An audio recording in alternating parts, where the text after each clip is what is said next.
Hello दोस्तों, मैं विजय भारद्वाज उज्जैन बस्ती से आपका हमारे यूट्यूब चैनल में स्वागत है। आज हम देखने वाले हैं घास के मैदान। विश्व में जो घास के मैदान हैं उनके बारे में देखने वाले हैं। तो घास के मैदान स्थिति के आधार पर दो प्रकार के होते हैं। एक होता है उष्ण कटिबंधीय घास का मैदान और दूसरा होता है शीतोष्ण कटिबंधीय घास का मैदान। ठीक, लेकिन इसके पहले हम लोग देखते हैं उष्ण कटिबंध और शीत कटिबंध या शीतोष्ण कटिबंध होता क्या है। तो अगर हम पृथ्वी के आकार की बात करें तो पृथ्वी का आकार है जीवाइड। पृथ्वी का आकार जीवाइड है, यानी कि ध्रुवों पर थोड़ा चपटा है और बीच में थोड़ा फैला हुआ है। ध्रुवों पर चपटा है और बीच में थोड़ा फैला हुआ है। तो पृथ्वी पर अगर हम बात करें, पृथ्वी पर कुछ काल्पनिक रेखाएं खींची गई हैं। एक काल्पनिक रेखा है अक्षांश और दूसरे होता है देशांतर। ठीक, अक्षांश क्या होता है? पृथ्वी पर क्षैतिज दिशा में खींची गई रेखा को अक्षांश रेखा कहते हैं और देशांतर रेखा किसे कहेंगे?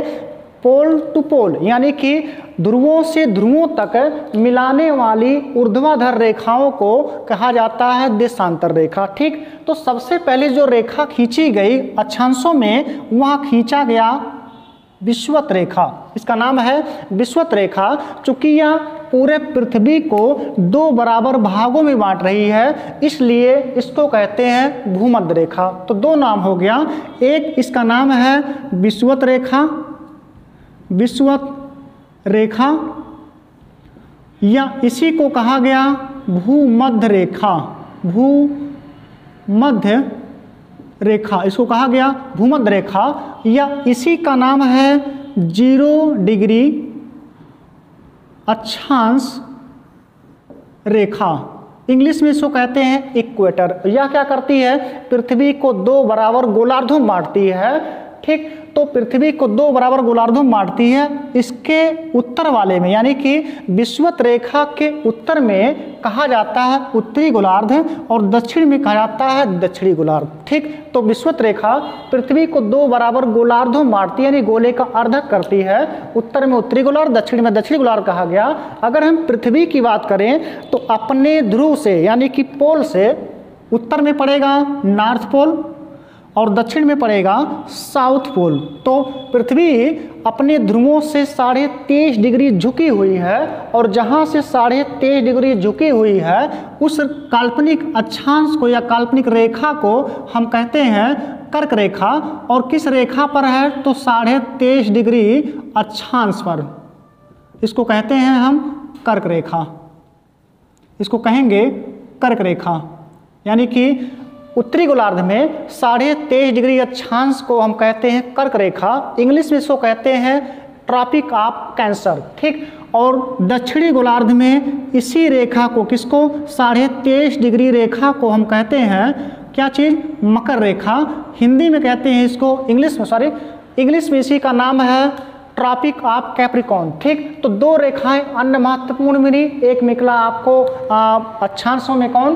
तो कर्क रेखा, और दूसरा मिला कौन? मकर रेखा। ठीक, तो दो अन्य महत्वपूर्ण अक्षांश हो गए, कर्क रेखा, एक मकर रेखा हो गया। ठीक, अगर हम बात करें एक अन्य अक्षांश की तो एक और अन्य अक्षांश मिलेगा 66.5 डिग्री। 66.5 डिग्री अक्षांश को, 66.5 डिग्री अक्षांश को हम कहते हैं आर्कटिक वृत्त। आर्कटिक वृत्त। ठीक, और दक्षिणी गोलार्ध में भी एक 66.5 डिग्री अक्षांश है। इस 66.5 डिग्री अक्षांश को हम कहते हैं अंटार्कटिक वृत्त। इसका नाम है अंटार्कटिक वृत्त। ठीक, इसको कहेंगे अंटार्कटिक वृत्त। और इस साइड में नॉर्थ पोल है, इस साइड में साउथ पोल है। ठीक दोस्तों, अगर हम बात करें कर्क और मकर रेखा के बीच के क्षेत्र का, तो सूर्य लंबवत कर्क और मकर रेखा पर हमेशा चमकता है। यानी कि वर्ष भर सूर्य कभी कर्क रेखा पर फिर कभी मकर रेखा पर दोलन करता रहता है लंबवत। ठीक, अगर हम सूर्य के ऊष्मा की बात करें, ऊर्जा की बात करें, एनर्जी की बात करें तो अधिकांशतः जो सूर्य की ऊर्जा है, एनर्जी है प्रकाश के रूप में, वो पड़ती है कर्क और मकर रेखा के बीच में। ठीक, तो सबसे अधिक जो ऊर्जा है पृथ्वी पर मिलती है सूर्य के द्वारा, कहाँ पर? कर्क और मकर रेखा के बीच में, इसलिए यहाँ पर गर्मी ज़्यादा बढ़ती है। तो इसको कहते हैं हम उष्ण कटिबंध, चूंकि उष्ण मतलब होता है गर्मी। तो पृथ्वी पर जिन क्षेत्रों में गर्मी बहुत ज़्यादा होता है उसको हम कहते हैं उष्ण कटिबंध। और होता कहाँ है? तो कर्क और मकर रेखा के बीच का जो क्षेत्र है, यहाँ पर गर्मी अधिक पड़ती है और गर्मी अधिक पड़ने के कारण इसको कहा गया है उष्ण कटिबंध। ठीक, तो कर्क और मकर रेखा के बीच के क्षेत्र को क्या कहा गया? उष्ण कटिबंध कहा गया। अगर हम बात करें 66.5 डिग्री के उत्तर में कहाँ तक? तो उत्तरी ध्रुव तक, और 66.5 डिग्री दक्षिण में कहाँ तक? तो दक्षिणी ध्रुव तक। अगर इन क्षेत्रों की हम बात करें तो सूर्य की रोशनी जो है यहाँ पर सबसे कम पड़ती है। सूर्य की रोशनी इस स्थान पर सबसे कम पड़ती है।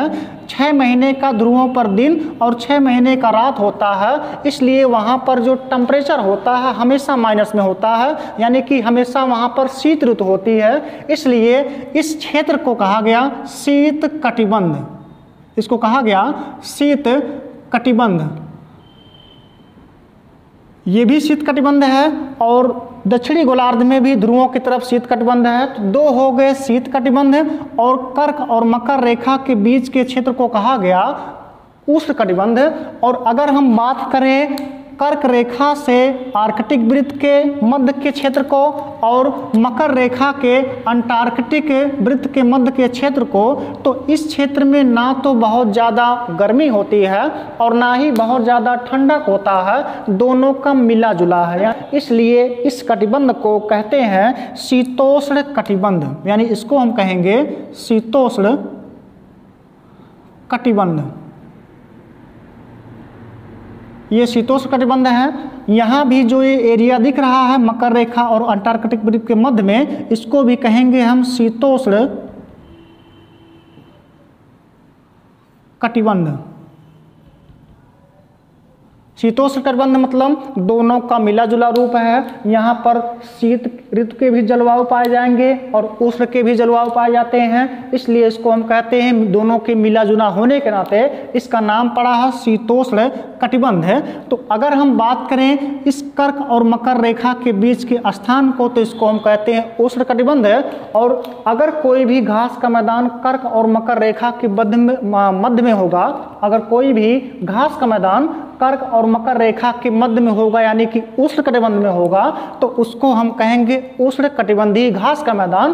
और कोई भी मैदान अगर कर्क रेखा के उत्तर में और मकर रेखा के दक्षिण में शीतोष्ण कटिबंध में होगा, तो इस घास के मैदान को हम कहेंगे शीतोष्ण कटिबंधीय घास का मैदान। ठीक, तो घास के मैदान 2 हुए, एक उष्ण कटिबंधीय घास का मैदान और 2 हो गया शीतोष्ण कटिबंधीय। जैसा कि हमने आपको बताया कि घास के मैदान 2 प्रकार के होते हैं, एक होता है उष्ण कटिबंधीय घास के मैदान और दूसरा होता है शीतोष्ण कटिबंधीय घास के मैदान। ये जो लाइन दिख रही है ऊपर वाली कर्क रेखा है, बीच वाली विषुवत रेखा है और ये वाली लाइन मकर रेखा है। तो कर्क और मकर रेखा के बीच के कटिबंध को कहते हैं उष्ण कटिबंध।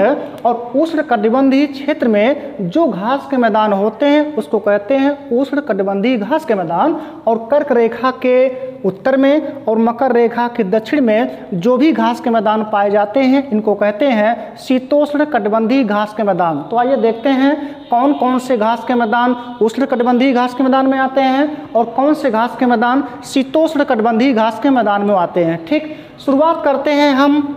ये मकर रेखा दिख रही है और ये देश पड़ता है दक्षिण अफ्रीका। दक्षिण अफ्रीका में एक घास का मैदान है जिसको कहते हैं वेल्ड घास का मैदान। ठीक, दक्षिण अफ्रीका में एक घास का मैदान है जिसको कहते हैं वेल्ड घास का मैदान।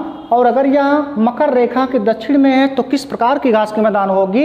यह घास का मैदान होगा शीतोष्ण कटिबंधीय घास के मैदान। क्यों? क्योंकि मकर रेखा के दक्षिण में है। ऐसे ही एक घास का मैदान ऑस्ट्रेलिया देश में है मकर रेखा के दक्षिण में। इस घास के मैदान का नाम है डाउन्स घास का मैदान। इसका नाम है डाउन्स घास का मैदान, डाउन्स घास का मैदान चूंकि मकर रेखा के दक्षिण में है इसलिए यह भी शीतोष्ण कटिबंधीय घास का मैदान होगा।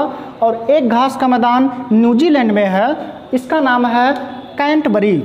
न्यूजीलैंड में घास के मैदान का नाम है कैंटबरी। कैंटबरी घास का मैदान, यह भी मकर रेखा के दक्षिण में है इसलिए इसको भी हम कहेंगे शीतोष्ण कटिबंधीय घास के मैदान। ठीक, आइए देखते हैं कुछ दक्षिणी अमेरिका देश में। दक्षिणी अमेरिका महाद्वीप में एक देश है, नाम है इसका वेनेजुएला। दक्षिणी अमेरिका महाद्वीप में एक देश है, नाम है वेनेजुएला। वेनेजुएला में एक घास का मैदान है, इसका नाम है पंपास। पंपास घास का मैदान दक्षिणी अमेरिका महाद्वीप में वेनेजुएला देश में स्थित घास का मैदान है। चूँकि यह भी मकर रेखा के दक्षिण में है इसलिए यह भी घास का मैदान शीतोष्ण कटिबंधीय घास का मैदान होगा। ठीक, अन्य को देखें तो चूँकि एक कर्क रेखा है और कर्क रेखा के उत्तर में उत्तरी अमेरिका महाद्वीप में यूएसए में एक घास का मैदान है जिसको कहते हैं प्रेयरी घास का मैदान। इसका नाम है प्रेयरी घास का मैदान, जो मिसिसिपी और मिसौरी नदियों के आसपास के क्षेत्रों में पाई जाती है। चूँकि यह भी कर्क रेखा के उत्तर में है इसलिए यह भी घास का मैदान होगा, शीतोष्ण कटिबंधीय घास का मैदान।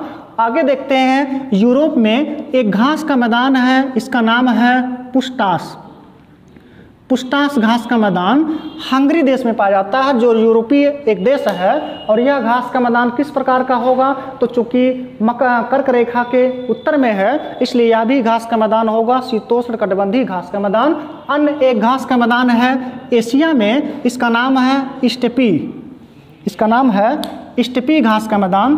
तो स्टेपी घास का मैदान कहाँ स्थित है, एशिया में स्थित है। और चूंकि यह भी कर्क रेखा के उत्तर में है इसलिए यह भी शीतोष्ण कटिबंधीय घास का मैदान होगा। आइए देखते हैं, जो कर्क और मकर रेखा के बीच में स्थित घास का मैदान है, तो एक घास का मैदान अफ्रीका महाद्वीप में विषुवत रेखा के आसपास स्थित है जिसका नाम है सवाना घास का मैदान।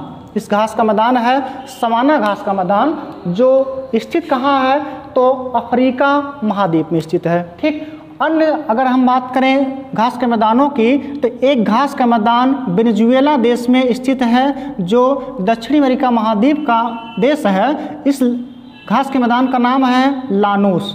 तो लानूस घास का मैदान चूँकि कर्क रेखा और ये है विषुवत रेखा इसके बीच में है, तो शीतोष्ण कटिबंध में ना पड़ के ये पड़ रहा उष्ण कटिबंध में, इसलिए यह भी घास का मैदान कैसा होगा, उष्ण कटिबंधीय घास का मैदान होगा। 3 घास के मैदान क्रम से सजे हुए हैं ब्राज़ील में। एक का नाम है कंपास है, दूसरे का नाम है कैटकिंग,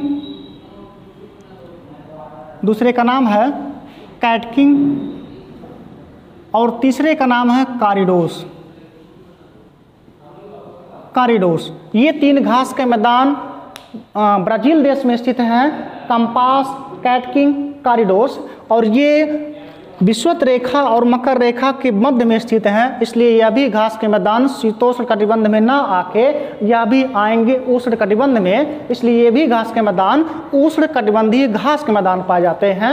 अगर इन सभी घास के मैदानों की हम बात करें तो सबसे बड़ी बड़ी घासें पाई जाती हैं सवाना घास में। इसमें हाथी जानवर भी जाके घुस जाए तो भी नहीं दिखेगा, इसलिए इस घास के मैदानों को हाथी घास का मैदान कहा जाता है।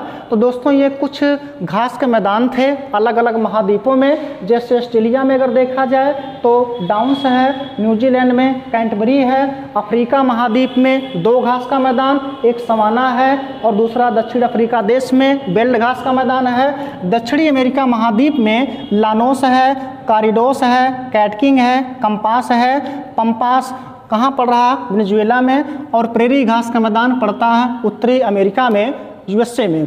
ठीक, तो अगर वीडियो पसंद आए तो आप इसको लाइक कीजिए, शेयर करना ना भूलें।